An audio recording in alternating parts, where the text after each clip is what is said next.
तो आज का जो सब्जेक्ट है वो सब्जेक्ट है लहसुन के हेल्थ बेनिफिट्स की बात हम करने जा रहे हैं।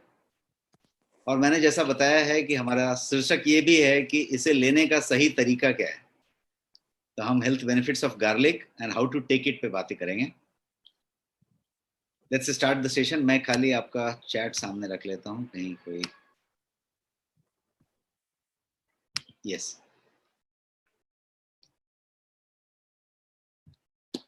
तो पहले लहसुन के बारे में समझते हैं कि गार्लिक जो है, गार्लिक लहसुन को हम कहते हैं इंग्लिश में, और इसका जो साइंटिफिक नेम है या लैटिन नेम जिसको कह सकते हैं वो है एलियम सैटिवम। तो ये जो लहसुन है इसका ये साइंटिफिक नेम है और ये काफी गुणों वाला है, उसको हम आगे समझते चले जाएंगे। लेकिन मैं थोड़ा सा इसके इतिहास की तरफ आपको ले जाना चाहता हूँ ताकि आप जो है रोचक तरीके से इसको समझ पाए कि जिसका इतिहास उतना ज्यादा बड़ा है, इसका मतलब ये है कि उसके जो खूबियां हैं, उसके जो मेडिसिनल प्रॉपर्टीज हैं, उसके जो गुण हैं, उसको हजारों सालों से इस्तेमाल किया जाता रहा है। विश्व के द्वारा किया गया है, देशों के द्वारा किया गया है, सभ्यताओं के द्वारा किया गया है और उसको प्रूवन हो गया है। ये नहीं है कि ये जो है 6 महीने से प्रूवन है, 1 साल से 5 साल से प्रूवन है, डिकेड से प्रूवन है, ऐसा नहीं है। ये जो है सेंचुरीज और हजारों सालों से प्रूवन है। उसको जानने के लिए थोड़ा सा इतिहास को जानते हैं, थोड़ा 2-5 मिनट टाइम हम डालते हैं, 5 मिनट इसके इतिहास के पीछे। तो सबसे पहला बात है कि ऐसा कहा जाता है कि कम से कम 450 टाइप के लहसुन पाए जाते हैं पूरी दुनिया में। यदि अक्रॉस द ग्लोब की बात करेंगे, वर्ल्ड वाइड यदि बात करें, तो लहसुन की यदि प्रजातियां देखें या वेराइटी देखें, थोड़ा बहुत समानता रहेगा। कोई बड़ा रहेगा, कोई छोटा रहेगा, कोई लालिमा लिए रहेगा, कोई ब्लैकिश रहेगा, कोई कोई और कली कलर का रहेगा, किसी की कली बड़ी रहेगी, किसी की छोटी रहेगी, किसी का बल्ब बड़ा रहेगा, किसी में 22 कली रहेगी, किसी में जो है क्लोव, या किसी में 18 रहेगी, किसी में 30 तक रहेगी। ऐसे बहुत सारे वेराइटीज। तो मैंने बहुत सारे तस्वीर आपके सामने रखे हैं जो अलग अलग शहर, देशों के अलग अलग इलाके के लहसुन की प्रजातियां हैं। तो 450 से ज्यादा प्रजातियां लहसुन की जो है नोटिस में हैं और इसको जो है माना जाता है। गार्लिक को one of the oldest horticulture crop माना जाता है। मतलब जो पौधा से उग के कोई चीज हो रहा है उसके लिए वन ऑफ द ओल्डेस्ट। इससे पुराना कोई ऐसा साक्ष्य अभी तक मिला नहीं, ऐसा इसका प्रमाण मान सकते हैं आप। क्यों? तो इसके हिस्टोरिकल एविडेंसेस की यदि बात करेंगे तो इजिप्टियन की बात करें, इंडियन कल्चर की बात करें, भारतीय सभ्यता की, इजिप्ट के सभ्यता की, मिस्र की, तो ये जो है 5,000 साल से ज्यादा समय से लहसुन का इस्तेमाल इन जगहों पे किया जाता है। इसके डॉक्यूमेंट्री एविडेंसेस हैं इतिहास में। बेबीलोनियंस की बात करें, बेबीलोन में, तो 4,500 साल पहले तक इसका जो है वर्णन मिलता है, तो वहां पे इसको मानते हैं। और चाइनीज की बात करें तो टीसीएम एक्सेप्ट करता है कि 2,000 साल पहले, ईसवी सन शुरू होने तक, वो जो है लहसुन का इस्तेमाल कर रहा था और अभी भी कर रहा है। तो कहने का मतलब कि 2,000 साल हो गया, 2021 में हम आ गए। तो इस तरीके का डिटेलिंग की बात कर सकते हैं। वेराइटी आपको लहसुन की यहाँ दिख रही है। और थोड़ा सा इसको दूसरी कंट्रीज की बात करेंगे तो मिडिल ईस्ट, अफ्रीका में 3,000 साल पहले जो है लहसुन का इस्तेमाल जो है किया जाता है, ऐसा वर्णन है। और जो है ये जो है वहां से मिडिल ईस्ट होते हुए ये जो है यूरोप की तरफ पहुंचा, अमेरिका की तरफ पहुंचा, और ये जो है पूरे वर्ल्ड में इसका ये हुआ। यदि हिस्टोरिकल रिकॉर्ड की बात की जाए तो रिकॉर्ड ये बताते हैं कि गार्लिक को गीजा के पिरामिड जब बन रही थी तो उस समय इस्तेमाल किया जाता था। वो कब था, गीजा का पिरामिड कब बन रहा था?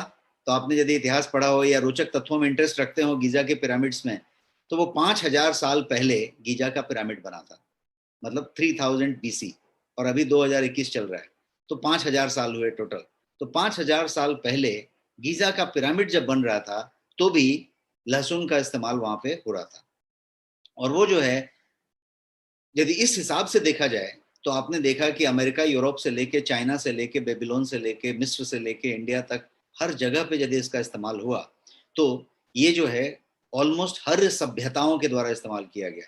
हर एक जो सिविलाइजेशन है, सभ्यता है, उसने इसका इस्तेमाल किया है और करता आया है। चाहे वो इजिप्टियन हो, चाहे वो ग्रीक हो, चाहे वो रोमन्स हो, चाहे वो चाइनीज हो, चाहे वो जापानीज हो, चाहे वो इंडियन कॉन्टिनेंट हो, हर जगह पे इसका इस्तेमाल प्रचुर मात्रा में किया गया और करते चले गए।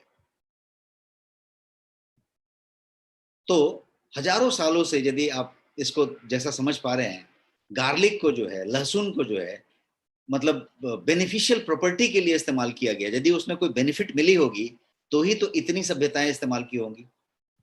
और जो है 2500 साल पहले, ऐसा यदि मेडिसिनल प्रॉपर्टी की बात की जाए तो वर्णन है कि 2500 साल पहले हिपोक्रेट्स ने इसको जो है दवाई के तौर पे कुछ बीमारियों के लिए प्रिस्क्राइब करना शुरू किया था।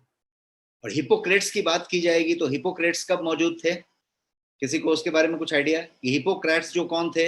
हिपोक्रेट जो है वेस्टर्न मेडिसिन के जो है एक बड़े ग्रीक फिजिशियन थे, जिन्होंने, जैसे यहाँ पे हम कहते हैं कि सुश्रुत संहिता और ये चीज पैदा हुई, वहां पे उसको इन्वेंट करने वाले, उसको चलाने वाले पर्सन, उनको फादर ऑफ वेस्टर्न मेडिसिन भी कहा जाता है, हिपोक्रेट्स को। तो हिपोक्रेट्स ने इसको आज से 2500 साल पहले प्रेस्क्राइब किया कि भाई ये लिखना है। 2500 साल पहले कैसे होता है? तो हिपोक्रेट्स कब मौजूद थे? 460 बीसी में मौजूद थे, 460 बीसी। और आज है 2000, सॉरी, क्या बोलते हैं, 2021 चल रहा है। तो 2021 में 460 ऐड कीजिए तो आप जो है 2500 साल पहले पहुंच जाएंगे। तो 2500 साल पहले जब हिपोक्रेट्स हुए, जो वेस्टर्न मेडिसिन के फादर कहे जाते हैं, उन्होंने इसको दवा के तौर पे प्रेस्क्राइब किया बहुत सारे एलिमेंट के लिए, बहुत सारी बीमारियों के लिए। तो मैं बताने की कोशिश ये कर रहा था इतने स्लाइड्स में कि ये जो था, ये जो है हजारों साल पुराना है। 5000 साल पहले इस्तेमाल के प्रमाण मिले, हर सभ्यता ने इस्तेमाल किया। और आज से 2500 साल पहले इसको दवाई के रूप पे प्रिस्क्राइब किया गया, वो भी किसके द्वारा? उसके द्वारा जिसको कि वेस्टर्न मेडिसिन का फादर कहा जाता है, उनका जनक कहा जाता है वेस्टर्न मेडिसिन का। और आज पूरी दुनिया वेस्टर्न मेडिसिन पे चल रही है। तो इतना इसका महत्व है लहसुन का, जैसा मैं बताने की कोशिश कर रहा हूँ। एंशियंट ग्रीक ओलंपिक की बात करेंगे आप, तो एंशियंट ग्रीक जो है हमेशा से ओलंपिक की चीज में, हिस्ट्री में दिखाया जाता रहा है। तो एंशियंट ग्रीक ओलंपिक में भी इस गार्लिक का जो है इस्तेमाल करने का वर्णन है, और वो भी परफॉर्मेंस इनहांसिंग के लिए। मतलब कोई भी प्लेयर जो है, कोई भी ओलंपिक का जो परफॉर्मर है, उसकी परफॉर्मेंस को इनहांस करने के लिए लहसुन का इस्तेमाल करने के प्रमाण इतिहास में मिस्र के मौजूद हैं। एंड ये सारा कुछ मैं कह रहा हूं हिस्टोरिकल प्रूफ्स के बेसिस पे। हिस्टोरिकल जो जो आधार हैं वो ये सब की तरफ बता रही है। अब मेडिसिनल यूज की बात करते हैं कि इसका जो है स्वास्थ्य के लिए इस्तेमाल करते हैं, तो मेडिसिनल यूज होगा कुछ। तो मेडिसिनल यूज को थोड़ा समझने की कोशिश करें। तो through out history, middle east हो, ईस्ट एशिया हो, नेपाल हो, यूरोपियन कंट्रीज हो, जापानीज हो, चाइनीज हो, आप जो है देखेंगे कि गार्लिक को इस्तेमाल किया जाता रहा है ब्रोंकाइटिस के लिए, हाइपरटेंशन के लिए, ब्लड प्रेशर के लिए, ट्यूबरक्लोसिस के लिए, बिकॉज उस समय टीबी बहुत बड़ा चीज हुआ करता था, लीवर डिसऑर्डर्स के लिए, डिसेंट्री के लिए, कोई फ्लू के लिए, कोई इंटेस्टिनियल वर्म हो गए जो आंत में कीड़े हो जाते हैं उसके लिए, और जो है रिमेटॉइड के लिए, कोई अर्थराइटिस के लिए, डायबिटीज के लिए, फीवर के लिए, कार्डियक प्रॉब्लम के लिए, मतलब यू नेम अ डिजीज और इसका इस्तेमाल किया गया है। यू नेम अ डिजीज और इसका इस्तेमाल किया गया है। तो ये किस तरीके से हुआ कि ये एक तरीके से मेडिसिनल प्रॉपर्टी के लिए हमेशा से इस्तेमाल किया जाता रहा। आप अपने घर में चेक कर लीजिए, यदि आपके पिताजी, आपके दादाजी, आपके नाना जी, आप कभी चेक करेंगे तो वो लोग भी कभी ना कभी लहसुन छील के खाते थे और उसको मेडिसिनल प्रॉपर्टी के तौर पे इस्तेमाल करते थे। तो लहसुन को छील के खाने की प्रथा केवल इंडिया में नहीं है। मैं यूरोप में देखा हूं कि शॉप्स होते हैं जो मॉर्निंग में लहसुन को पील करके आपको देते हैं और आप लहसुन को वहां पे खा के पानी पी लेते हैं, और ये सर्विस ऑफर की जा रही है। तो कहने का मतलब कि you go to China, you go to European countries, you go to Japan, you will find that लहसुन जो है वहां पे कहीं ना कहीं इस्तेमाल किया जाता है। आपके घर में भी लहसुन इस्तेमाल किया जाता रहा है, अदर देन योर किचन, और सब्जी और दाल और छौंक लगाने के अलावा यदि आप देखेंगे तो लहसुन का कभी ना कभी इस्तेमाल आपके दादी माँ के नुस्खे में, या पिताजी ने या दादाजी ने कभी ना कभी आपने देखा होगा कि मेडिसिन की तरह इस्तेमाल किया होगा, या बहुत सारे आप लोग इस्तेमाल करते होंगे। तो ये उस तरीके से मेडिसिनल प्रॉपर्टी की बात होती है। अब मैं आपको कुछ रोचक तथ्य बताना चाहता हूं लहसुन के बारे में।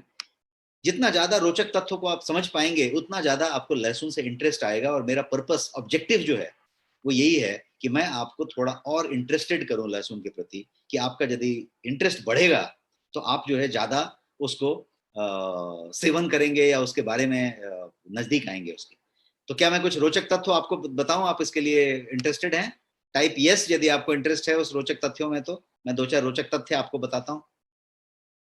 अमेजिंग, तो इतने लोग इंटरेस्टेड हैं, तो मैं जो है, thank you so much for overwhelming response. मैं जो है अभी आपको कुछ रोचक तथ्य गिना के बताता हूं और आपको मजा आएगा रोचक तथ्य समझ के, और सारे के सारे फैक्ट बेस्ड हैं, इतिहास से कलेक्ट किए हुए रोचक तथ्य हैं। पहला रोचक तथ्य मैं आपको ये बताऊंगा कि इजिप्टियंस जो थे वो जो है गार्लिक की पूजा करते थे गॉड की तरह। गार्लिक का पूजा किया गया है इजिप्टियंस के द्वारा, इसका वर्णन है। इतना ही नहीं, एक और बड़ा विचित्र चीज है इजिप्ट में, कि इजिप्ट में एक पूरा का पीरियड ऐसा है, पूरा का पूरा वक्त ऐसा है, समय ऐसा है, जिसमें गार्लिक को, लहसुन को मुद्रा के रूप में इस्तेमाल किया गया, करेंसी के तौर पे इस्तेमाल किया गया। कुछ लिया दिया, लहसुन दिया। सबसे बड़ी चीज लहसुन होगी, लहसुन दिया। आपके पास कितना लहसुन है, उनके पास वो लहसुन है, लहसुन है तो ये काम हो जाएगा। करेंसी है वो, मुद्रा के तौर पे इस्तेमाल की गई है ना। इंटरेस्टिंग, रोचक है। गार्लिक को वर्कर्स को पे करने के लिए इस्तेमाल किया गया। स्लेव होते थे उस समय, गुलाम होते थे, गुलाम को पे करने के लिए गार्लिक का इस्तेमाल होता था कि कितना बंडल गार्लिक दिया और कितने गुलाम खरीदे, कितने गुलाम से काम करवाया। ये इस तरीके का इतिहास में स्पष्ट वर्णन है और ये एक बड़ा रोचक तथ्य था, मैंने आपके साथ शेयर करने की सोची। इतना ही नहीं, जो ग्रेट पिरामिड्स जितने बने हैं, जिसको आज तक कोई नहीं समझ पाया कि इतनी ऊंची इतनी बड़ी पिरामिड बनी कैसे, आज तक रहस्य सुलझा नहीं। वो पिरामिड को जो बनाए जा रहे थे, जो लोग बनाते थे, जो वर्कर्स थे, जो स्लेव्स थे, उन लोगों ने गार्लिक पे काम किया था। और इतना पॉपुलर था गार्लिक कि इसका जो शॉर्टेज होता था, जब गार्लिक का, जब फसल कम होती थी, शॉर्टेज होता था, तो काम रुक जाता था। मतलब इसका वर्णन है कि पिरामिड जब बनते थे, ग्रेट पिरामिड जब बन रहे थे, तो उनका काम बार बार बीच में रुकता था, और रुकने का जो वजह था वो था कि गार्लिक की शॉर्टेज हो गई। तो जो गार्लिक ही दिया जाता था लेबरर्स को और गुलाम को, स्लेव जिसको कहते हैं, तो ये सारा कुछ पिरामिड का कंस्ट्रक्शन अफेक्ट करने का काम भी कर पा रहा था, इस लेवल पे पॉपुलर था। और एक तथ्य आपके साथ शेयर करूं, तो हिस्ट्री का रिकॉर्ड बताता है, इतिहास में इस बात का वर्णन है कि जो स्लेव्स थे इजिप्ट में, ये जब पिरामिड्स बन रहे थे, तो जो स्लेव्स थे, दो बार ऐसा वर्णन है कि उनके जो है क्या बोलते हैं उसको, रिवोल्ट हो गया, विद्रोह हो गया। तो दो बार रिवोल्ट की चर्चा है, और दोनों बार रिवोल्ट जो हुआ वो लहसुन की वजह से हुआ। उसका कारण ये था कि नाइल रिवर में, नाइल नदी जो है उसमें जो है बाढ़ आ गया, पूरा फ्लड आ जाता है। फ्लड आया तो फ्लड होने की वजह से पूरा लहसुन का खेती खत्म हो गया, और खेती खत्म होने से लहसुन पैदावार नहीं हुई। लहसुन पैदावार नहीं हुई तो विद्रोह हुआ उन स्लेव्स में। ये दो बार विद्रोह, और दोनों बार विद्रोह लहसुन की वजह से। तो ये एक इंटरेस्टिंग फैक्ट था। और एक बड़े मजेदार फैक्ट है आपके लिए, और वो मजेदार फैक्ट ये है, और ये फैक्ट आप सारे का सारा गूगल करके देख सकते हैं, या आप कहीं पे सुने होंगे ऑलरेडी तो जानते होंगे, बहुत सारे कोई फिल्म देखे होंगे, सीरियल्स देखे होंगे, कार्टून देखे होंगे, तो भी आप ये फैक्ट पे इंटरेस्ट लेंगे। ये फैक्ट ये है कि गार्लिक को हमेशा, जो बोलते हैं ना कि इविल आईज से, प्रेतात्मा है या बुरी नजर से, बोलते हैं ना बुरी नजर से बचाए, तो बुरी नजर से बचाने के लिए चौखट पे कुछ टांग देते हैं। उसी तरीके से बुरी नजर से बचाने के लिए लहसुन का इस्तेमाल किया जाता रहा है काफी यूरोपियन कंट्रीज में, और काफी जो है इजिप्ट में और इस एरियाज में, बुरी नजर से बचाने के लिए, इविल आईज से बचाने के लिए। इतना ही नहीं, इसको जो है डोर पे टांग दिया जाता है ताकि कोई जो है भूत प्रेत वाला, बुरा नजर वाला चीज आए नहीं। और वेस्टर्न कंट्रीज में तो इसका अलग ही इस्तेमाल है, और वो इस्तेमाल ऐसा है कि माना जाता है कि जो वैम्पायर्स होते हैं, वैम्पायर क्या होते हैं, हमारे यहाँ जैसे भूत प्रेत होते हैं, आदमी का मृत्यु हो जाने के बाद, मर जाने के बाद जो धारणा मानी जाती है कि वो जो है भूत बन के आ गया, प्रेत बन के आ गया, वैसे ही वेस्टर्न कंट्रीज में ये मानते हैं कि जो मर गया वो जो है बाद में वैम्पायर बन के आ गया। वैम्पायर मतलब भूत, भूत ही, बट वो खून पीने वाला भूत। कितने लोग यहाँ पे 35-40 से ऊपर के उम्र के हैं जो ड्रैकुला का नाम सुने हैं? हमारे बचपन में ड्रैकुला बहुत फेमस हुआ करता था, जो शक करता था ब्लड। कितने लोग ड्रैकुला का नाम सुने हैं? काफी लोग यस टाइप कर रहे हैं। तो ये जो ड्रैकुला की जो परिकल्पना थी, वो पूरा का पूरा वैम्पायर था, मतलब वो दांत से शक करके ब्लड पी लेता था। तो खून पीने वाला प्रेत इज वैम्पायर। तो ये जो वैम्पायर है, ब्लड शकर जिसको कहेंगे, उसको जो ड्रैकुला को भगाने के लिए, उसको दूर रखने के लिए लहसुन का प्रयोग किया गया। ये जो तस्वीर मैंने आपके सामने रखी है, ये यूके की एक म्यूजियम है, बहुत फेमस म्यूजियम है। उस फेमस म्यूजियम में ये लहसुन रख के इस तरीके की चीजें सजाई हुई है। ये एक्चुअल तस्वीर है जिसमें आप देख रहे हैं कि भूत प्रेत वाली सारी चीजें हैं, वैम्पायर वाली चीजें हैं, और लहसुन रख के उसको भगाने की बात की गई। आप बहुत सारे कार्टून देखेंगे यूरोपियन कंट्रीज में जिसमें वैम्पायर होगा और एक सर होगा जिसमें लहसुन बना होगा, और ये दोनों कार्टून कैरेक्टर एक दूसरे को उसको डर के वो भागता होगा। तो इस तरीके से बहुत सारी दंत कथाएं मिलेगी, बहुत सारी चीजें मिलेंगी, बट लहसुन का इस तरीके का कुछ रोचक तत्व वहां पे मौजूद है। एक और बड़ा रोचक तथ्य है लहसुन का ये है कि लहसुन को हमेशा से स्टिमुलेटिंग हर्ब के तौर पे देखा गया। स्टिमुलेटिंग हर्ब कि ये जो है आपको उत्तेजित कर देता है, और उत्तेजित करके आपका परफॉर्मेंस बढ़ाता है, आपके साथ एनर्जी लेवल आपका बढ़ा देता है, आपको ज्यादा जागरूक कर देता है, ज्यादा फोकस्ड करता है, आपका ज्यादा आउटपुट निकालता है। इस तरीके का ये लहसुन के बारे में कहा गया है, माना गया है हर जगह पे। और यही कारण है कि यदि आप देखेंगे तो इसको इन्फ्लेमेशन के लिए, कि इन्फ्लेम कर देता है आपको, आपको जगा देता है और आपका पैशन बढ़ा देता है, इसीलिए इसको स्टिमुलेटिंग हर्ब कहा गया। और इसको माना गया कि ये जो है आपको उत्तेजित करता है, तो कुछ दूसरे तरीके से भी इसका कहीं पे वर्जना होती है, वर्जित कर दिया, वहां पे वर्जित करने का भी बात हुआ। तो बहुत सारे प्रमाण ऐसे हैं कि तिब्बतियन मॉन्क्स जो हैं, बुद्धिस्ट मॉन्क तिब्बत वाले, उन लोगों के बहुत सारे इलाके में लहसुन को वो इग्नोर करते थे। क्यों इग्नोर करते थे? क्योंकि उसको उत्तेजित करने वाला चीज मानते थे और वो उनको बाधित लगता था। इसके अलावा विडोज जो होते थे, विधवा जो होते थे, वो जो है ज्यादा सात्विक जिंदगी जीने के लिए लहसुन का अवॉइड करते थे, ऐसा वर्णन इतिहास में भर भर के है। एडोलेसेंस जो होता है, जब जब हम बच्चे से जो है युवा बनने की बात करते हैं, एडल्ट होने की जो फेज होती है, तरुणा अवस्था जिसको आप कह सकते हैं, उसमें जो है इसको जो है थोड़ा सा वर्जित किया गया है बहुत सारी सभ्यताओं में, या कम किया गया है। इसके अलावा स्टिमुलेटिंग होने की वजह से टीसीएम की बात करें चाइनीज ट्रेडिशनल मेडिसिन में, तो इसको डॉक्टर्स ने इंटीमेसी प्रॉब्लम हो या कोई सेक्सुअल प्रॉब्लम हो तो इसको प्रेस्क्राइब किया है मेल्स के लिए, क्योंकि ये उस तरीके से इसको गिना गया है। वर्ल्ड वाइड भी देखेंगे तो बहुत सारी जगहों पे, भारत में भी, जैसे जैन धर्म है, इस तरह के बहुत सारे रिस्पेक्टेड रिलीजन्स हैं जहां पे लहसुन को इग्नोर करते हैं, लहसुन को नहीं लेने की कोशिश करते हैं। तो ये जो है अलग अलग अलग तरह की भ्रांतियां रही हैं या प्रथा रहे हैं, और लहसुन को इस तरीके से गिना गया है। एक बड़ा इंटरेस्टिंग रोचक तथ्य ये है कि जो क्या बोलते हैं आप, इजिप्ट में जो क्या बोलते हैं उसको, दूल्हा दुल्हन जब शादी होती है, तो इजिप्ट में ऐसा प्रथा पाया गया था कि उनके कोट के बटन में गार्लिक को बांधा जाता था। बटन के तौर पे गार्लिक को बांध के लहसुन को बांधा जाता था, एक एक लहसुन। क्यों बांधा जाता था? तो उसकी प्रथा के पीछे का ये कहानी है कि बटन होल में इस बात को इंश्योर किया जाता था कि गार्लिक उसको बराबर उत्तेजित रखे, उसको जो है प्रॉपरली चार्ज रखे।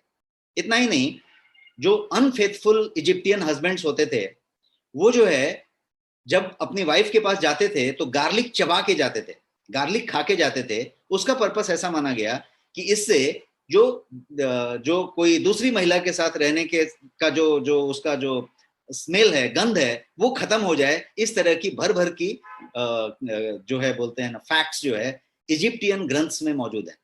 तो मतलब गार्लिक को उसके रंग के लिए, उसके गंध के लिए, उसके मेडिसिनल प्रॉपर्टी के लिए, मतलब हजारों साल पहले की ये बातें कहीं ना कहीं पे मौजूद हैं, और वो चीज मैं बता रहा हूं। अब आप एक ग्रंथ देख रहे हैं जिसपे कि गार्लिक का चर्चा है। तो ग्रंथ की बात करें और लिटरेचर की बात करें तो साहित्य में, लिटरेचर में गार्लिक का वर्णन पूरी दुनिया में पाया गया है। 5,000 साल पहले, 3,000 साल पहले, 2,000 साल पहले, आप जहां से पकड़ लें, गार्लिक बड़ा इंस्पिरेशन माना गया है इतिहास में। और इसको मतलब खाली कहा सुना, कहीं पे खुदाई में निकल गया, ऐसी बात नहीं हो रही है। ग्रंथों में, लिटरेचर में पाया गया। इजिप्टियन में, ग्रीक में, इंडियन में, चाइनीज लिटरेचर में, पूरा का पूरा टीसीएम में, आयुर्वेद में, हर जगह पे आपको गार्लिक का वर्णन मिला है। और किस चीज पे कैसे इस्तेमाल होता है, किसका क्या होता है, आप यदि आयुर्वेद का भाव प्रकाश निघंटु जानते हो, मेटेरिया मेडिका जिसको कहते हैं, उसमें गार्लिक का सबसे ज्यादा वर्णन मिला। तो इस तरीके की चीजें मिलती हैं। इतना ही नहीं, गार्लिक का मेंशन, यदि मैं साहित्य की बात करूं, लिटरेचर की बात करूं, तो बाइबल में इसका मेंशन है, तलमुंड में इसका मेंशन है। तलमुंड बोले तो जिविश लोगों का जो है ये ग्रंथ है, उसमें इसका वर्णन है, कुरान में इसका वर्णन है, कुरान शरीफ में लहसुन का पूरा वर्णन है। तो ज्यादा से ज्यादा यदि बात करें, most of the Greek, Egyptians, Chinese, Europeans के जितने भी मेडिकल टेक्स्ट हैं, मेडिकल की जो बुक्स हैं, उसमें जो है गार्लिक को बहुत सारी बीमारियों के क्योर के तौर पे मेंशन किया गया है और उसको जो है चर्चित किया गया। इसका मतलब ये हुआ कि ये कोई आज का कल का इन्वेंशन नहीं है, अभी पता चल गया और अभी लेके आ गए, ऐसा नहीं हुआ कि ये हमेशा से ये चलता आया है और इसको उस पेस में ही इस्तेमाल किया गया है। अब वर्ल्ड वाइड यदि बात करें गार्लिक की, तो आज के सिनेरियो में, ऑफ कोर्स ये डेटा कोई 2015-14 का है, तो थोड़ा बढ़ गया होगा, घट गया होगा, पर यदि आज की बात करें तो 2.5 मिलियन हेक्टेयर्स, मतलब 1 मिलियन में 10 लाख, तो 2.5 मिलियन हेक्टेयर में गार्लिक की खेती आज की डेट में पूरी दुनिया में की जाती है, ऐसा फिगर अवेलेबल है। और इसका मतलब ये हुआ कि पूरा वर्ल्ड इसको कंज्यूम करता है, मसाला में कंज्यूम करता है, कड़ी में कंज्यूम करता है, कोई भी आप कड़ी बनाते हैं उसमें इसको डाला जाता है, दाल का छौंक लगाते हैं तो डाला जाता है, कोई भी डिश बनाते हैं डाला जाता है, कोई भी व्यंजन हो, कोई भी आपका जो है कोई पकवान हो, चटनी में, अचार में, पापड़ में, यू नेम इट, वहां पे गार्लिक का प्रयोग जो है किया जाता है। ब्रेड में गार्लिक प्रयोग किया जाता है। कितने लोग यहाँ पे पिज्जा के शौकीन हैं, या आपके घर में बच्चे पिज्जा के शौकीन हैं? तो आपने हमेशा ये वर्ड सुना होगा कि गार्लिक ब्रेड ऑर्डर कर लो, उसमें गार्लिक ब्रेड नाम की चीज होती है। तो गार्लिक ब्रेड जो है ये तो क्वाइट कॉमन वन, यदि आप यूरोप चले जाएं और यदि यूएस चले जाएं और इंडिया में आप गार्लिक घर में जो आपके पिज्जा ऑर्डर करते हैं उनसे पूछें गार्लिक ब्रेड के बारे में, वैरायटी बता देंगे। गार्लिक ब्रेड में गार्लिक का पेस्ट इस्तेमाल किया जाता है तो गार्लिक ब्रेड होगी। तो कहने का मतलब कि गार्लिक को हर व्यंजन में इस्तेमाल किया गया और पूरे दुनिया में इसका इस्तेमाल किया जाता रहा। गार्लिक का जो अरोमा होता है, जो उसका जो फ्लेवर होता है, ऑफ कोर्स प्रिय नहीं होता है, थोड़ा सा बदबूदायक होता है, लेकिन उसका जो व्यंजन में डालने का जो अरोमा होता है, उससे जो एक फ्लेवर आती है, वो जो टिंच आता है, वो इररेसिस्टिबल है। उसको कोई जो है इग्नोर नहीं कर सकता। वो जो है आपका, क्या बोलते हैं उसको, आपको जगा देता है, आपकी भूख को जगा देता है, आपके इंटरेस्ट को, रुचि को जगा देता है, आपको जो है बड़ा अच्छा लगता है। तो इसीलिए फूड के टेस्ट के साथ साथ फूड के अरोमा के लिए गार्लिक का इस्तेमाल किया जाता है। मतलब ये पूरा का पूरा इरिस्टिबल है, मतलब कैप्टिवेटिंग कह सकते हैं आप, कि वो आपको एकदम पकड़ लेता है कि ये बहुत पसंद आ गया, वैसा होता है। और इसी कारण से यही एक रीजन है कि इसका इस्तेमाल जो है फ्लेवर बूस्टिंग के लिए किया जाता है। कोई भी कड़ी बनाते समय, दाल में छौंक लगना हो या कोई कड़ी बनानी हो या कोई चीज बनानी हो, उसमें इसका इस्तेमाल किया जाता रहा। इसको जो है कोई भी फ्राई करना हो या पिज्जा का टॉपिंग्स डालना हो, पास्ता बनाते हैं वेस्टर्न कंट्रीज में, वहां पे इसको इस्तेमाल करना हो, और कोई भी मांस वाली प्रिपरेशन बने, मीट की कोई भी प्रिपरेशन बने, तो बाय डिफॉल्ट लहसुन का उसमें इस्तेमाल होता है। उसके बारे में साइंस ये कहता है कि चूंकि मीट को पचाने के लिए, मीट को मेटाबोलाइज करने के लिए, डाइजेस्ट करने के लिए इसका बहुत बड़ा रोल है, इसके लिए इस्तेमाल करते हैं। लेकिन मैं अभी अरोमा की बात कर रहा हूँ। अरोमा के तौर पे मीट को अच्छा बनाने के लिए, कोई भी नॉनवेज को बनाने के लिए, इसको कोई भी डिप्स होते हैं, कितने सारे डिप्स आप बाजार में खरीदते रहते हैं, बहुत सारे ब्रांड के आते हैं जो पेस्ट जैसे डिप्स होते हैं। तो वो डिप्स, मैंने डिप्स की तो कल्पना ही नहीं की जा सकती बिना लहसुन के। लहसुन डिप का मेन इंग्रेडिएंट होता है, कोई भी डिप आप लेके आए। तो ये सारा का सारा क्या करता है, ये एक्चुअली ये फ्लेवर जब आप देखते हैं, लेते हैं, या कहीं पे आपको टेस्ट जब आता है फूड में, तो ये इंस्टेंटली आपको लाइव कर देता है। It it I mean livens you up, और डिश को जो है ऐसा कर देता है कि ये आपको जगा दे, अवेकन कर दे, और सेंसरी ऑर्गन्स आपके अवेकन हो जाते हैं। मतलब तो इसलिए इसका हमेशा से टेस्ट के लिए इस्तेमाल किया जाता रहा है। गार्लिक के कंजम्पशन की यदि आप बात करें, तो यूएसए में और यूरोप में इसकी जो इस्तेमाल हुई वो 1990 के बाद 3 गुना हो गई। 1990 तक थोड़ा कम इस्तेमाल होता था, खेती भी कम होती थी।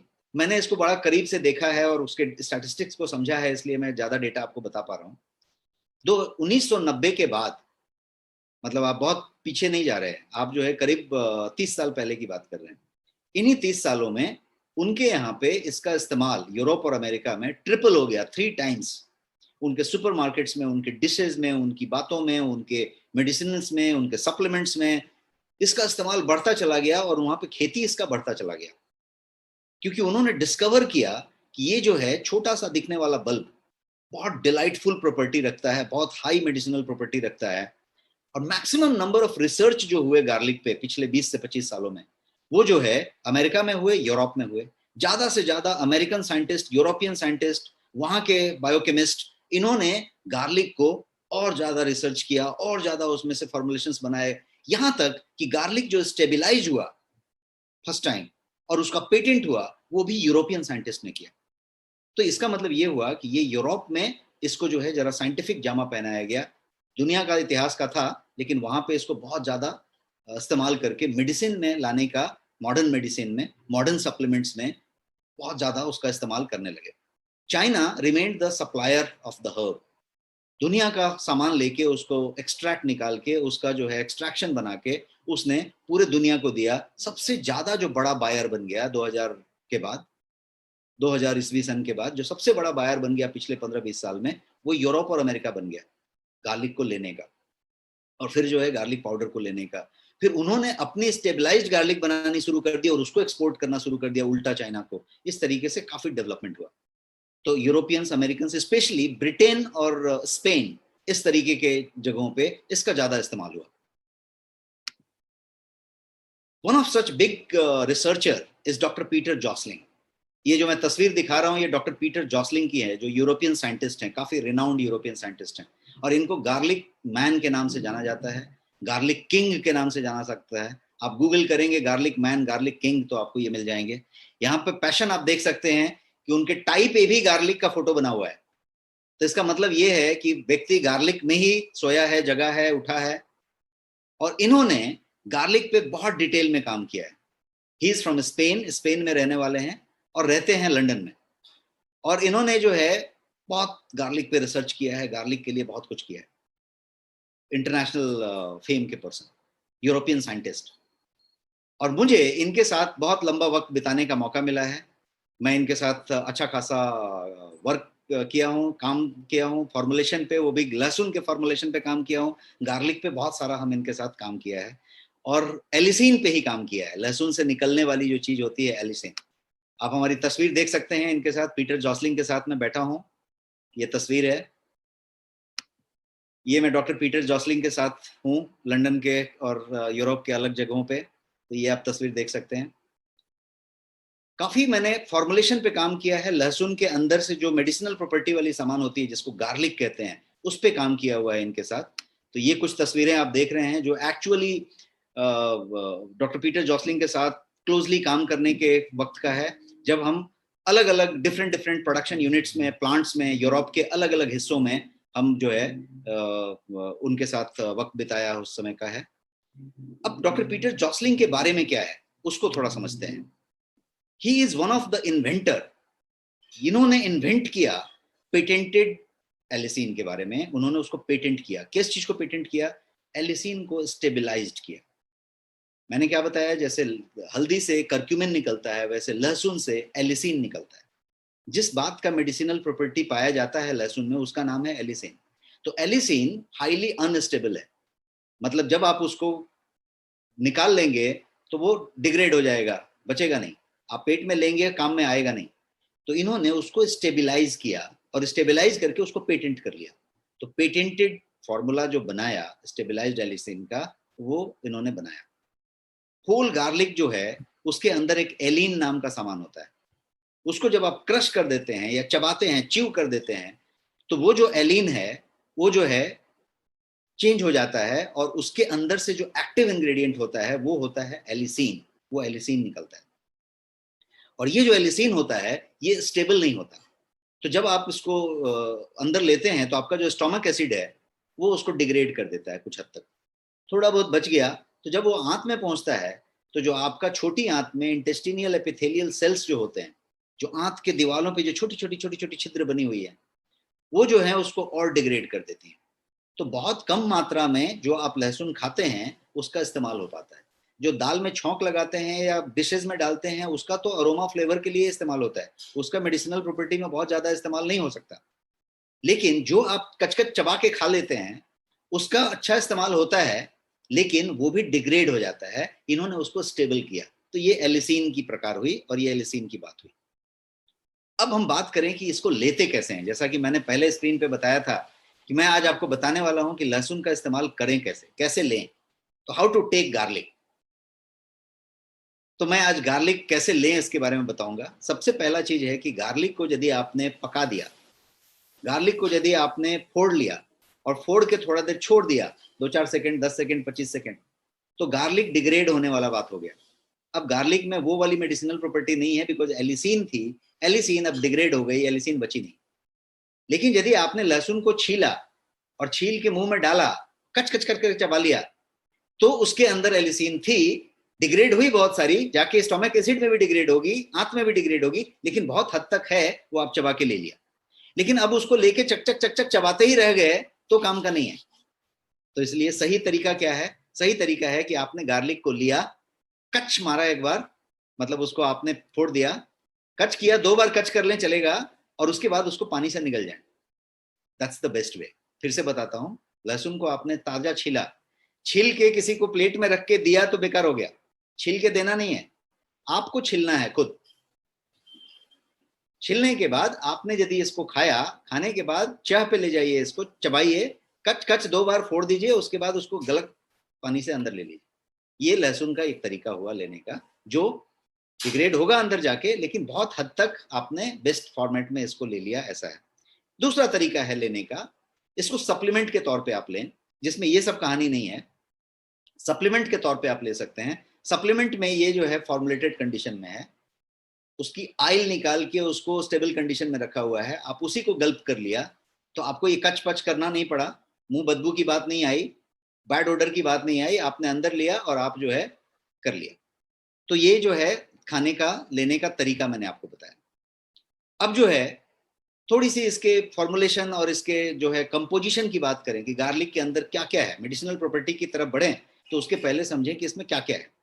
यदि आप 100 ग्राम लहसुन लें, 100 ग्राम ऑफ गार्लिक, तो वो क्या करेगा कि वो क्लोज टू 150 कैलोरी कम से कम आपको देगा, 1.5 गुना कैलोरी वो देगा ग्रामेज के हिसाब से। तो 100 ग्राम लिया तो 150 कैलोरी देगा। 33 ग्राम उसके अंदर कार्ब्स होंगे, 6.36 ग्राम जो है प्रोटीन पाया जाएगा, और गार्लिक के अंदर विटामिन भर के होंगे, विटामिन B1 होगा, B2 होगा, B3 होगा, B6 भी होगा। और ये वही B6 है जो कोई भी चीज को यदि आप ग्रहण करते हैं तो उसके मेटाबॉलिज्म को बहुत बढ़िया कर देता है, फास्ट कर देता है। और यही कारण है कि मीट में या किसी भी तरीके के मांस वाला भोजन में लहसुन का इस्तेमाल डिश में पुराने समय से किया जाता रहा है। हमें डिश बहुत पसंद आती है, लेकिन उसका एक साइंटिफिक रीजन है कि यदि लहसुन का इस्तेमाल ठीक से हुआ है तो आप देखिएगा कि उसमें B6 की मात्रा है और वो उसको मेटाबोलाइज करने में बहुत फास्ट मदद करेगा। इसके अलावा इसमें फोलेट है, इसमें विटामिन सी है, इसमें कैल्शियम है, इसमें आयरन है, इसमें मैग्नीशियम है, इसमें मैग्नीज है, इसमें फास्फोरस भर भर के है, इसमें पोटेशियम है, इसमें सोडियम है, इसमें जिंक है। मतलब लहसुन जो है इस तरीके से रिच है, और हम इसको एकदम फालतू चीज समझते हैं, या एकदम छोटा सा अदना सा चीज समझते हैं और किचन में पड़ा रहता है साइड में। यहां तक कि लहसुन का यदि थोड़ा सा प्राइस इधर उधर बढ़ जाए तो आपको लगता है कि लहसुन इतना महंगा कोई खरीदेगा, लहसुन इतना महंगा क्यों खरीदना चाहिए। तो हम लहसुन को बेसिकली वैल्यू बहुत कम करते हैं, और इसीलिए मैं इसको बहुत ज्यादा इतिहास बता के, इसका महत्व बता के स्लाइड पे आपको लेके आ रहा था क्योंकि मैं आपको ये बताना चाह रहा था कि जिसको हम बिल्कुल वैल्यू नहीं करते, मतलब रत्ती भर भी वैल्यू नहीं देते, वो कितनी वैल्यू का पदार्थ है, और वो आपके पास किचन में पड़ा हुआ है और उस तरीके का चीज है। तो ये एक और बात बताई मैंने। अब थोड़ा फॉर्मुलेशन को समझते हैं। फॉर्मुलेशन समझने के पहले ये बात समझनी जरूरी है कि इसके अंदर सल्फर की जो मात्रा है वो बहुत ज्यादा है। लहसुन के अंदर सल्फर की कंटेंट बहुत ज्यादा है, इसीलिए इसको लेने के बाद आपको एक एसिडिटी जैसी चीज होती है। ये जो सल्फर है उसकी बात हो रही। लेकिन सल्फर से इसका फायदा क्या है? हाई सल्फर कंटेंट होने की वजह से इसमें एंटीबायोटिक प्रॉपर्टीज हैं, इतना कि लहसुन का जो पौधा होता है फसल में जब लगा रहता है, तो लहसुन के पौधे के पास इतना एंटीबायोटिक प्रॉपर्टी होता है कि उसको बहुत सारे कीड़े फंगस जो भी खेती में नुकसान करने वाले चीज हैं वो कम करते हैं। और लहसुन की खेती एक बार हो गई है तो उस मिट्टी में इतना ज्यादा बढ़िया एंटीबायोटिक बना रहता है, एंटीबैक्टीरियल एंटी फंगल स्टाइल, कि वहां पे वो मिट्टी बहुत सक्षम रहती है, बाकी कुछ वहां पे परेशानी नहीं आने देता। तो ये क्या करता है, हम एंटीबायोटिक प्रॉपर्टी की बात करें तो ये नेचुरल एंटीबायोटिक है। जिसका कोई साइड इफेक्ट नहीं है, और वो डाइजेस्टिव सिस्टम को क्लीन करने में मदद करता है, फ्लश आउट करने में मदद करता है। किस बात को फ्लश आउट करता है? टॉक्सिन्स को। डाइजेस्टिव सिस्टम में सबसे ज्यादा टॉक्सिन होता है, क्योंकि आप जो इनहेल कर रहे हैं, जो हवा से आ गया, जो इससे आ गया, जो पी के आ गया, खा के आ गया, जो भी आया वो डाइजेस्टिव ट्रैक्ट में ही जाना है। नेजल कैविटी में भी जो पड़ा था वो डाइजेस्टिव ट्रैक्ट में ही जाना है। ये वाला जो अंदर गया उसको जो है पूरा का पूरा टॉक्सिन को फ्लश आउट करने में लहसुन आपकी मदद करता है। ये आपकी इम्यूनिटी को भी बढ़ाता है, कॉमन कोल्ड वोल्ड जैसी चीजें हैं उसको बहुत बढ़िया से हैंडल कर लेता है। आर्टरी यदि ब्लॉक हो रहा है, धमनी में कहीं जम रहा है, प्लाक जमने की बात हो रही है, उसमें भी काम करता है। रिजुविनेशन में काम करता है, स्किन के रैशेस में, स्किन के स्कार्स में या इस तरह के कोई प्रॉब्लम होता है उसमें काम करता है। डाइजेशन को टिप टॉप रखने में मदद करता है, बहुत सारी चीजें करता है। मेडिसिनल प्रॉपर्टीज में फायदे को हम आराम से समझते हैं। फॉर्मुलेशन को जरा एक बार समझ लीजिए, इसकी कंपोजिशन को समझ लीजिए, साइंस में मत जाइए, बेसिक कंपोजिशन को समझ लीजिए। जनरली जो गार्लिक बल्ब है उसमें अप्रोक्सीमेटली 65% वाटर होता है। यदि आप उसको लेके पेड़ दें तो 65% वाटर कंज्यूम कंटेन करता है लहसुन। 28% जैसा मैं पिछले स्लाइड में भी बताया, इसके अंदर कार्बोहाइड्रेट्स होते हैं, और वो कार्बोहाइड्रेट्स मेनली जो है फ्रुक्टान्स होते हैं, जिसको कि आप एक कॉम्प्लेक्स कार्बोहाइड्रेट ढंग का कह सकते हैं। 2% प्रोटीन मिलेगा, और प्रोटीन भी एलिन होता है बेसिकली, एलिन एलन बताया मैंने, वो प्रोटीन उसमें मिलेगा।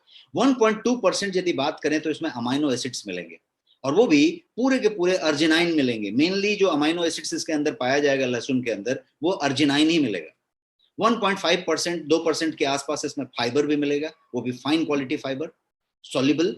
दूसरा 2.3% से 2.5% के बीच में इसमें ऑर्गेनो सल्फर कंपाउंड मिलेंगे, बिकॉज सल्फर की मात्रा इसमें बहुत ज्यादा है। तो ये जो है इसमें ट्रेस मिनरल्स भी भर के हैं। ये इतने चीजों के अलावा ट्रेस मिनरल्स बहुत रखता है, और ट्रेस मिनरल्स आपको पता है कि विटामिन की तरह भर भर के आपके हेल्थ के लिए जरूरी माना जाता है। और ट्रेस मिनरल्स जो लहसुन के अंदर मौजूद हैं वो सारे के सारे ऑलमोस्ट मौजूद हैं, जैसे कॉपर है, आयरन है, मैग्नीशियम है, जिंक है, सिलेनियम है, जर्मीनियम है, ये सारे के सारे लहसुन में प्रचुर मात्रा में मौजूद हैं। अब बताइए कि लहसुन आपके पास जो किचन में ऐसे कोने में पड़ा हुआ है, जिसको आप कभी ज्यादा वैल्यू नहीं दिया, कभी आपके पिताजी ने कभी लहसुन खाया या दादाजी ने खाया तो आपने उसको देखा कि हाँ वो खाते थे, आपने कभी ट्राई नहीं किया, ट्राई भी किया तो बदबू की वजह से किसी बात से एक बार लिया, 2 बार लिया और छोड़ दिया।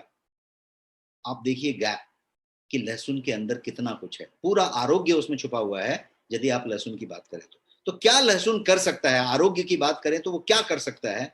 तो हेल्थ बेनिफिट्स की बात करते हैं। हेल्थ बेनिफिट्स की यदि बात करें लहसुन की तो सो मेनी बेनिफिट्स, मतलब लिस्ट गिनाएंगे तो लिस्ट खत्म नहीं होगी। मैं अभी तक जितनी बातें कर रहा हूँ हेल्थ बेनिफिट जैसी ही बातें करते बैठा हूँ। लेकिन एनसीबीआई की बात करें तो एनसीबीआई जो कहता है अपने साइट पे, एनसीबीआई अपने रिसर्च पेपर्स में जो कहता है, तो एनसीबीआई ये कहता है कि डिफरेंट कंपाउंड्स जो गार्लिक के अंदर पाए जाते हैं वो कार्डियोवैस्कुलर डिजीज के रिस्क को कम करते हैं, वो एंटी ट्यूमर हैं, एंटी माइक्रोबियल हैं, और वो जो है हाई ब्लड प्रेशर को कम करते हैं, रेगुलेट करते हैं, और ग्लूकोज कंसंट्रेशन को भी कम करते हैं, मतलब डायबिटीज पे भी काम करते हैं। ये सारी बातें मैं नहीं कह रहा, एनसीबीआई कह रही है, जो वर्ल्ड की सबसे बड़ी अथॉरिटी मानी जाती है वो कह रही है। तो ये मॉडर्न साइंस में ये कहा जा रहा है। इतिहास में आपने ऑलरेडी सुना, हिपोक्रेट्स ने उस समय दवाई में लिखा, तो ये प्रूवन, टेस्टेड, स्टेबलाइज्ड तरीके से ये चीज मौजूद है। अब मैं आपको इतना सारा चीज बताने के बजाय 5 साइंस बैक्ड बेनिफिट्स बताऊंगा, साइंस बैक्ड बेनिफिट्स जो कि विज्ञान से बैक्ड होंगे, और 5 ही बताऊंगा। क्या आप तैयार हैं? अब मैं बेनिफिट्स बताने जा रहा हूं, तैयार हैं तो रेडी टाइप कीजिए चैट बॉक्स में। मैं आपको बेनिफिट्स बताने जा रहा हूं, 5 साइंस बैक्ड बेनिफिट्स मैं आपको बताऊंगा quickly. Amazing, everyone is ready. तो मैं अभी 5 साइंस बैक्ड बेनिफिट बताता हूं। सबसे पहले बेनिफिट्स को समझते हैं। बूस्टिंग इम्यूनिटी इसका सबसे पहला बेनिफिट है। गार्लिक जो है आपका कितना भी स्टबर्न कोल्ड हो, फ्लू हो, इस तरीके का कोई प्रॉब्लम हो, उसमें कितना भी स्टबर्न हो, आपको जो है गार्लिक बहुत जबरदस्त काम करता है। ये जो है आपकी इम्यूनिटी जो है बढ़ाता है। किस मामले में? फ्रीक्वेंट सिकनेस के मामले में, कि तुरंत जो है ये हो गया, तुरंत बाद में फेवरिस लग रहा है, थोड़ा खांसी हो गई, कुछ लोगों को बहुत बार छींक आती है, एक बार छींक आई तो छींक ही चलते जा रही है। तो ये जो इस तरीके की जो इश्यूज हैं, फ्लू की बात करें टिपिकली, तो ये बहुत बढ़िया काम करता है। और आज जो है कोल्ड और फ्लू की बात करें तो कोल्ड और फ्लू से बहुत ज्यादा बढ़ के आज की डेट में हम जो है इम्यूनिटी रिक्वायरमेंट पे आ गए हैं। पहले क्या होता था, इम्यूनिटी रिक्वायरमेंट कोल्ड और फ्लू से रिलेटेड था, उतने तक सीमित थी। अब जो है इम्यूनिटी रिक्वायरमेंट कोल्ड फ्लू 2019 के फरवरी के बाद पूरी कहानी, 20 के फरवरी के बाद कहानी चेंज हो गई है। अब हम कोविड-19 एरा में आ गए, पोस्ट कोविड और प्री कोविड और मिड कोविड में चल रहे हैं। तो हम कहाँ पे आ गए कि इम्यूनिटी, और खासकर वो कोल्ड फ्लू वाला इम्यूनिटी बहुत ज्यादा इंपॉर्टेंट हो गया। तो सोचिए लहसुन कितना इंपॉर्टेंट हो गया, अंदाजा लगाइए, ये वहां पे है। इतना ही नहीं, एलिसिन को जो है एंटी बैक्टीरियल बोला गया है, एंटी पैरासिटिक बोला गया है, एंटी फंगल बोला गया है, तीनों बोला गया है, और तीनों साइंटिफिकली प्रूवन है। तो ये क्या कर सकता है, तो ये बैक्टीरियल चीजों को ट्रीट कर सकता है, फंगल को ट्रीट कर सकता है, पैरासिटिक इन्फेक्शन यदि है आपके बॉडी में, आंत में, तो उसको ट्रीट कर सकता है। गार्लिक और एलिसिन की बात करें तो ये जो है बैक्टीरियल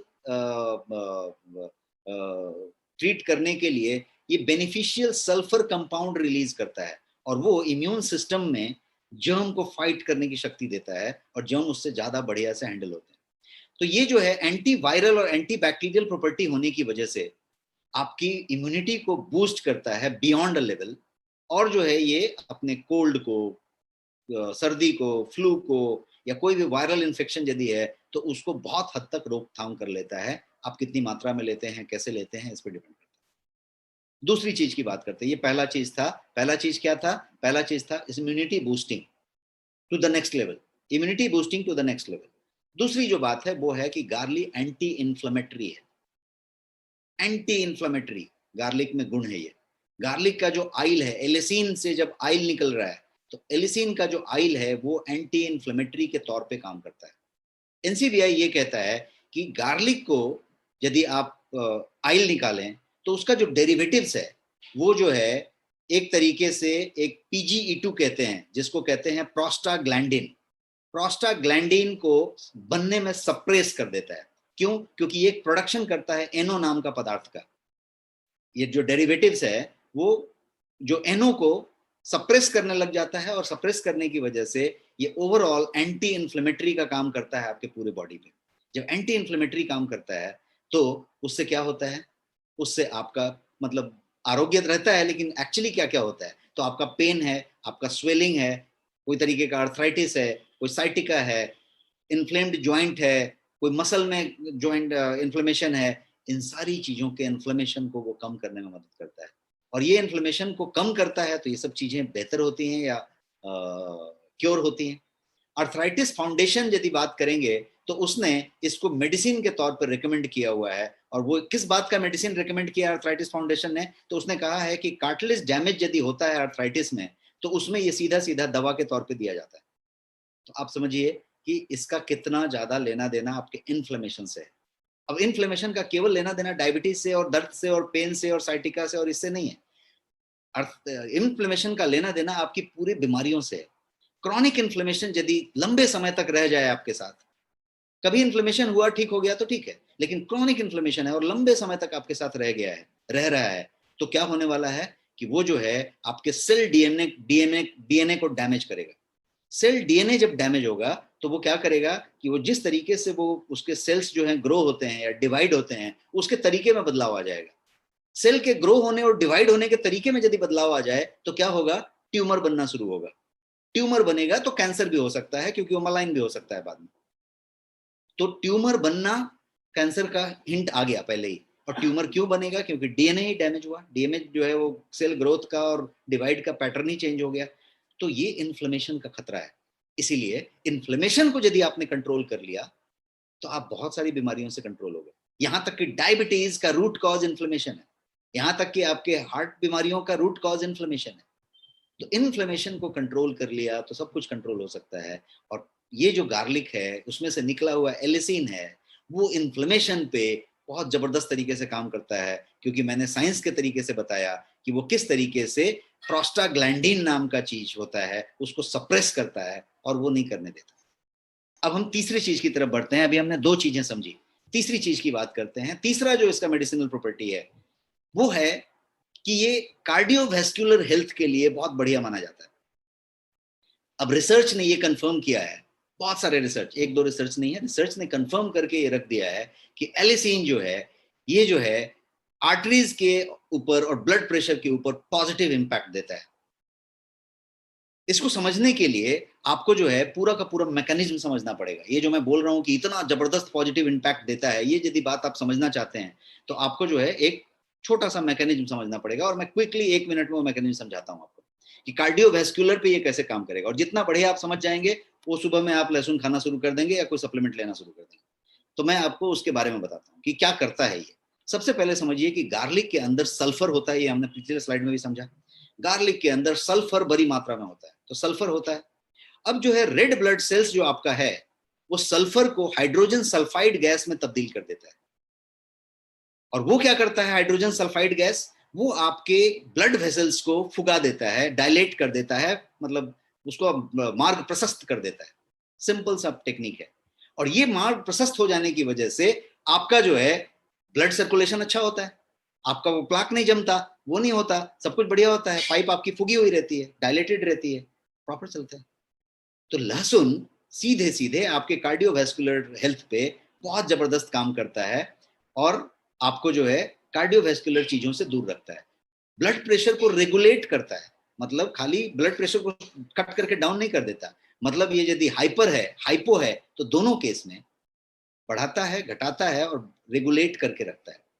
तो as a matter of fact यदि आप देखेंगे तो ये क्या करता है एक्चुअली, तो ये आपके ब्लड प्रेशर के मेडिकेशन को, कोई यदि ब्लड प्रेशर की मेडिसिन आप ले रहे हैं तो उससे आपको छुटकारा दिलवा सकता है। ऑफ कोर्स आपको अपने डॉक्टर से पूछ के करना चाहिए और डॉक्टर के परामर्श में लेके करना चाहिए। लेकिन इस बात को आप समझ लीजिए कि यदि लहसुन को आपने डिटेल में समझ लिया और लहसुन से ठीक से दोस्ती कर ली, तो आपकी चलती हुई ब्लड प्रेशर की दवाई बंद हो सकती है, और बिल्कुल आप बंद कर सकते हैं धीरे धीरे स्टेप वाइज, और आप लहसुन पे आ सकते हैं, और लहसुन आपको पूरी तरीके से ब्लड प्रेशर की दवाई से मुक्ति दिला देगा। और यदि आपको ताजा ताजा ब्लड प्रेशर हुआ है, हल्का ब्लड प्रेशर की शिकायत हुई है, तब तो आप बिना दवा के उसको कभी दवा नहीं लिए बिना बेहतर हो सकते हैं। और कितने लोग ऐसे हैं जिनको ब्लड प्रेशर है और मालूम ही नहीं है, क्योंकि इंडिया में WHO का आंकड़ा और भारत सरकार का आंकड़ा दोनों कहता है कि 1 out of 3 has got blood pressure and they do not know it. मतलब हर 3 में से एक आदमी को ब्लड प्रेशर है और उसको मालूम नहीं है, हाइपरटेंशन है उसको मालूम नहीं है। तो यदि छुपा हुआ ब्लड प्रेशर है या ब्लड प्रेशर नहीं है, मैं एकदम स्वस्थ हूं मान लो, तो भी यदि मैं लहसुन ले रहा हूं तो मैं ब्लड प्रेशर का शिकारी बनूंगा, ऐसी संभावना कम हो जाएगी। तो ये इतनी बढ़िया चीज है लहसुन के बारे में। आगे बढ़े, टाइप यस, आगे बढ़े। तो हमने आपको अभी तक 3 बताया है, ग्रेट, 3 बताया। अब हम चौथे की तरफ बढ़ते हैं। चौथा ये रहा। चौथा जो है ये कि ये सुपर इफेक्टिव है डायबिटीज पे। अब ये भी मैं बताऊंगा कि कैसे, मैकेनिज्म बताऊंगा कि डायबिटीज पे सुपर इफेक्टिव कैसे है। डायबिटीज के लिए इसको बहुत बढ़िया जाना जाता है। तो इसको अंडरस्टैंड करते हैं। पहले डायबिटीज को समझ लीजिए कि डायबिटीज क्या होता है। आप बहुत अच्छे से डायबिटीज को समझे हैं, पिछले सेशन में भी मैंने आपको समझाया था, सब लोग जानते भी होंगे। बहुत लोग इसमें डायबिटीज के पेशेंट होंगे, बहुत लोगों के घर में डायबिटीज होगा, तो आप जानते होंगे। लेकिन एक लाइन में यदि फिर से मैं डायबिटीज को रिकैप करके बता दूं, क्यों ये जानना जरूरी है, क्योंकि तब मैकेनिज्म आप समझ पाएंगे। डायबिटीज क्या है? बेसिकली कोई बीमारी नहीं है, डायबिटीज एक कंडीशन है जिसमें बॉडी जो है आपका जो है क्या कर रहा है कि इंसुलिन को प्रोड्यूस या तो ठीक से नहीं कर पा रहा है, या प्रोड्यूस हो रहा है तो उसको ठीक से इस्तेमाल नहीं कर पा रहा है। एक बार और रिपीट करता हूं, डायबिटीज एक ऐसा कंडीशन है, टाइप 2 की बात कर रहा हूं, कि या तो वो इंसुलिन बना नहीं पा रहा है ठीक से पर्याप्त मात्रा में, या फिर बना रहा है तो उसको जो है ठीक से इस्तेमाल नहीं कर पा रहा है। और चूंकि इंसुलिन का इस्तेमाल नहीं हो रहा है, जो शुगर आ रहा है वो जो है कोशिकाओं को डिलीवर नहीं हो रहा है, क्योंकि इंसुलिन से वो मिक्स नहीं हो रहा है, और वो जो है फिर जाके उस तरीके से होता चला जा रहा है, मतलब आपके ब्लड में ही घूम रहा है और ब्लड शुगर हो गया। यदि इसकी बात करें तो ये जो इंसुलिन है वो क्या है? वो एक हार्मोन है, और वो ब्लड शुगर लेवल को मतलब बढ़ा दिया या घटा दिया। बढ़ाया मतलब क्या किया? हाइपरग्लाइसीमिया कर दिया। घटा दिया मतलब क्या किया? हाइपोग्लाइसीमिया कर दिया। एलिसिन क्या करेगा? एलिसिन मतलब लहसुन से निकला हुआ मेडिसिनल वैल्यू वाला सामान। एलिसिन जो है यहाँ पे एक इंस्ट्रूमेंटल रोल प्ले करता है, बहुत कारगर रोल प्ले करता है। मैकेनिज्म इसका जो है बहुत बढ़िया से हैंडल कर लेता है। वो क्या करता है? तो वो इंसुलिन के सेंसिटिविटी को प्रमोट करता है। इससे क्या हुआ कि ब्लड ग्लूकोज लेवल जो है वो कम होती है। ये जो है इंसुलिन रेजिस्टेंस को घटा देता है और ग्लूकोज टॉलरेंस को बढ़ा देता है। यदि ग्लूकोज टॉलरेंस आपकी बढ़ गई और इंसुलिन रेजिस्टेंस घट गई तो आप जो है चीजों को हैंडल करने लग जाते हैं। और यदि यही चेंज हो गई, उल्टा हो गई, तो आप प्री डायबिटिक हो जाते हैं और फिर डायबिटिक हो जाते हैं। तो ये जो है वहां पे काम करता है। और ये जो है बहुत ज्यादा इफेक्टिव है आपके HbA1c के लेवल को नीचे लाने के लिए, जो ग्लाइकेटेड हीमोग्लोबिन जिसको कहते हैं HbA1c, उसके लेवल को रिड्यूस करने के लिए लहसुन से ज्यादा कारगर चीजें नहीं है हर्ब्स में। तो ये लहसुन उस तरीके से काम करता है।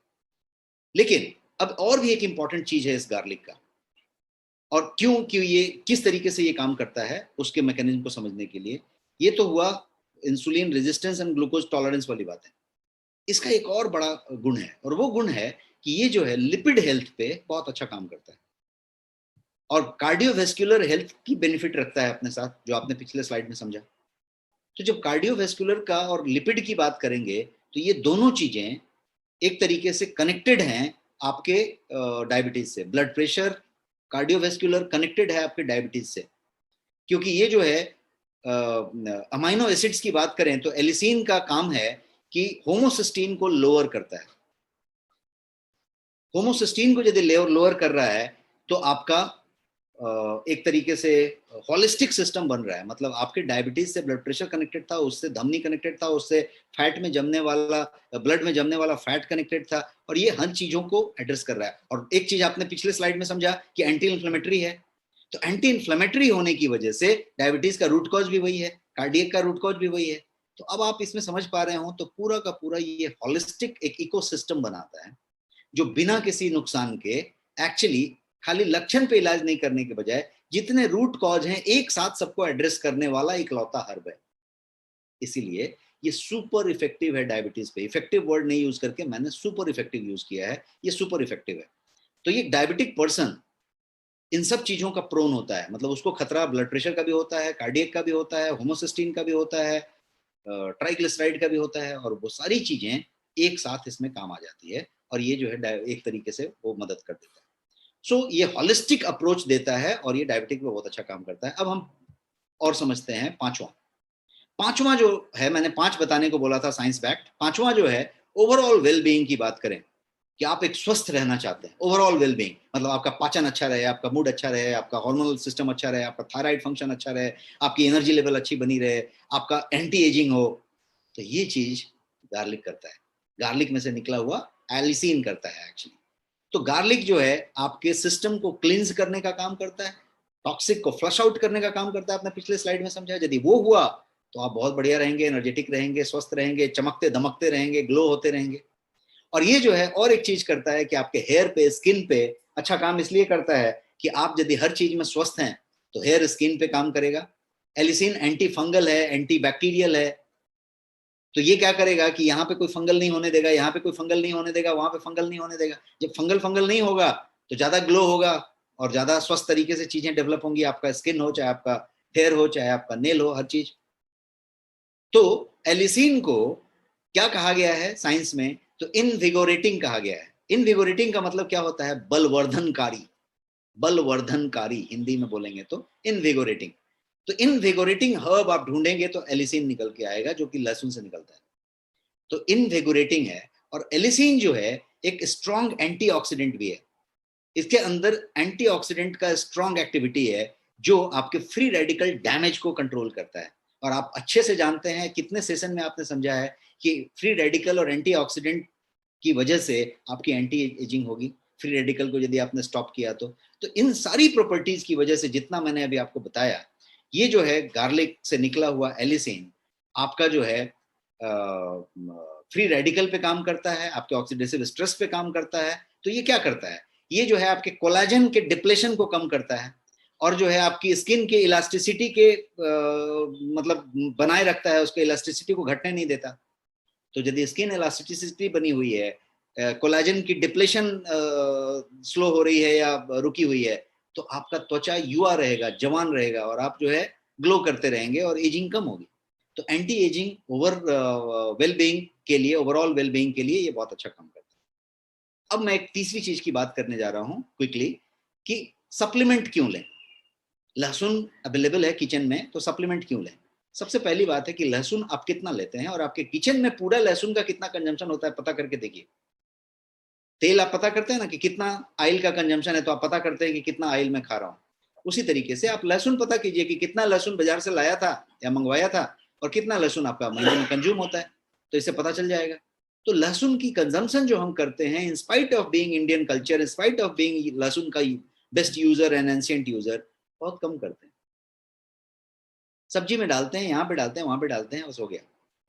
तो लहसुन की जो मात्रा आपको लेनी है वो आप उसमें से नहीं ले पाते। ऑफ कोर्स आप यदि चबा के लेना चाहते हैं तो लें, ये एक तरीका हो सकता है, बट वहां पे डिग्रेड होने वाली थोड़ी बातें हो सकती है। बट फिर भी मैंने जो मेथड बताया वैसे लेते हैं तो कुछ फायदा हो सकता है। लेकिन चबा के कितना लेंगे आप? एक जावा, दो जावा, एक कली, दो कली, होगा कुछ नहीं। तो यदि आप ज्यादा लेना चाहते हैं तो फिर ये हालत हो जाएगी कि आपको एसिडिटी होएगी बहुत सारा, जब आप 5-7 ले लेंगे तो। और दूसरा, यदि आप यहां पे बात करेंगे तो उस कोने तक आदमी जो है मुंह ढक लेगा, नाक ढक लेगा, और आपसे लोग दूर रहना शुरू हो जाएंगे, क्योंकि आपके मुंह से बैड ओडर आएगा लहसुन का। और फिर इतना सारा आपने सल्फर लिया है तो आपको दिन भर अपनी तकलीफ रहेगी। तो इसलिए ये तरीका है कि और क्या कर सकते हैं। तो सप्लीमेंट क्यों लें, मैं आपको 3 चीजें बताऊंगा आज, 3 कारण बताऊंगा जिसकी वजह से सप्लीमेंट आप लेना चाहिए आपको। क्या क्या कारण है? तो सबसे पहला कारण डिग्रेडेशन वाली बात, जो मैंने आपको बताया कि आपके एसिड में जाके वो ये हो जाएगा, आपके हाथ में डिग्रेड होएगा, तो डिग्रेडेशन वाली बात जो है वो पहला कारण है। दूसरा कारण क्या है? तो शॉर्ट टर्म हीटिंग की बात की जाए तो साइंस कहता है कि शॉर्ट टर्म हीटिंग यदि लहसुन का कर दिया जाए तो उसका जो एंटी इन्फ्लेमेटरी इफेक्ट है वो पूरा का पूरा निकल जाता है। उसमें जो एलिसिन के अंदर का जो इफेक्ट है वो पूरा निकल जाता है शॉर्ट टर्म हीटिंग में। अब आपने दाल में जो छौंक लगाया था उसमें एलिसिन नहीं बचा था, उसका कोई बेनिफिट आपको नहीं मिल रहा। हाँ, अरोमा बहुत अच्छा मिलेगा, दाल का टेस्ट बहुत अच्छा मिलेगा, करी में जो था वो बहुत अच्छा मिलेगा। सब्जी में जो लहसुन काट के जो छौंक में डाल दिया था फ्राई करने के पहले, वो जो है हीट हो गई थी, अब उसमें एंटी इन्फ्लेमेटरी इफेक्ट वाली चीजें ज्यादा बची नहीं है, तो वो अब आपको टेस्ट अरोमा देगी, वो चीज नहीं देगी। तो आप समझ पा रहे हैं मैं क्या कह रहा हूं कि शॉर्ट टर्म हीटिंग उसको डिग्रेड कर देता है, तो इसलिए सप्लीमेंट लेना चाहिए। पहला मैंने बताया था कि आपका खुद ही डिग्रेड हो जाता है, इसलिए सप्लीमेंट लेना चाहिए। और जो तीसरा कारण मैं बताऊंगा वो बताऊंगा ये बैड ओडर वाला, कि आप यदि यहाँ पे इतना खा लें और बदबू आए तो आप खुद को भी हैंडल नहीं कर पाएंगे, तो सामने वाला भी परेशान होएगा। और आज की डेट में हर आदमी कॉन्शियस है, सोशल रेपुटेशन रखता है। सोशल ना भी रखे तो फैमिली रेपुटेशन रखता है, आपका फैमिली होता है, बच्चे होते हैं, परिवार होता है, तो आप जो है मुंह में दुर्गंध नहीं रखना चाहेंगे। तो ये सब कारण है। अब जो है यदि आप बात करें अपने इसको सप्लीमेंट के तौर पे लेने की, तो प्रीमियम एलिसिन सप्लीमेंट आपके गोयंग ब्रांड में मौजूद है, और वो जो है जिसका नाम है गारलाइट। गारलाइट के नाम से ये प्रीमियम लहसुन का जो एलिसिन है उसका चीज मौजूद है, वो भी एसेंशियल ऑयल से एक्सट्रैक्ट निकाला हुआ। जो एलिसिन का ऑयल है, लहसुन से एलिसिन का ऑयल निकला, उसके एक्सट्रैक्ट से बना हुआ ये है आपका प्रोडक्ट, जिसका नाम है गारलाइट। लाइट इसलिए कि ये बिल्कुल लाइट है, इसमें कोई बैड ऑर्डर नहीं है, ये किसी तरीके से आपने खा लिया तो आपको हैवी लगेगा, ऐसा बिल्कुल नहीं है। तो प्रीमियम सॉफ्ट जेल कैप्सूल है जो पावर ऑफ एलिसिन के साथ आता है, और 60 सॉफ्ट जेल्स हैं इसके अंदर।